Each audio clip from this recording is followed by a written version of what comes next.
Welcome to DWBIADDA channel. Please subscribe for latest training videos. Welcome back everyone to the second part of the logistic regression, and let's tune up to the problem that we were trying to solve in the previous video.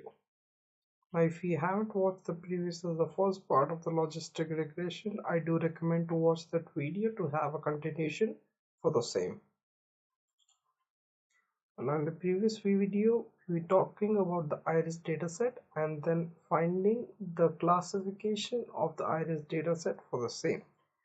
Now since we have obtained the y test and the y predicted values for both of the samples we have, we cannot manually compare them one by one.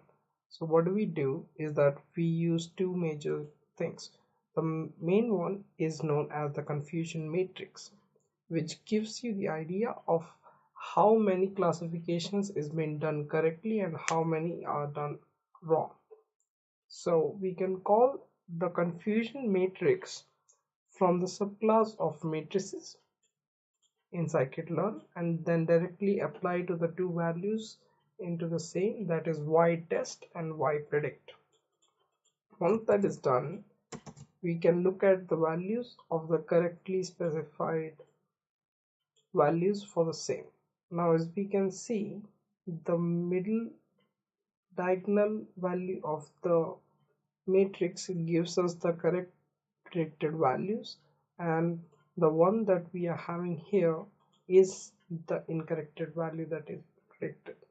That is the overview for this confusion matrix, and for an easier purpose one can directly look at the accuracy score of the model provided, which is being derived from the confusion matrix only. To get the accuracy score, we go into the same subclass of Scikit Learn and matrices and import directly the function of accuracy score. Now once in accuracy score we pass out the value of y test and y predicted, we can easily get the value of accuracy.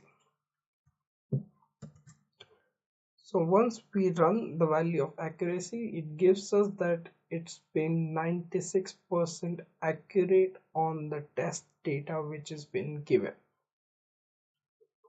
and according to which it's a pretty good classification given for the iris data set and the distribution provided.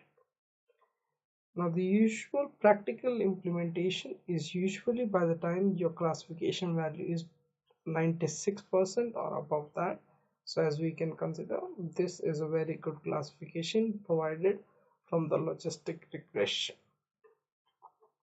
That was the part of the logistic regression and the fundamental concept of classification.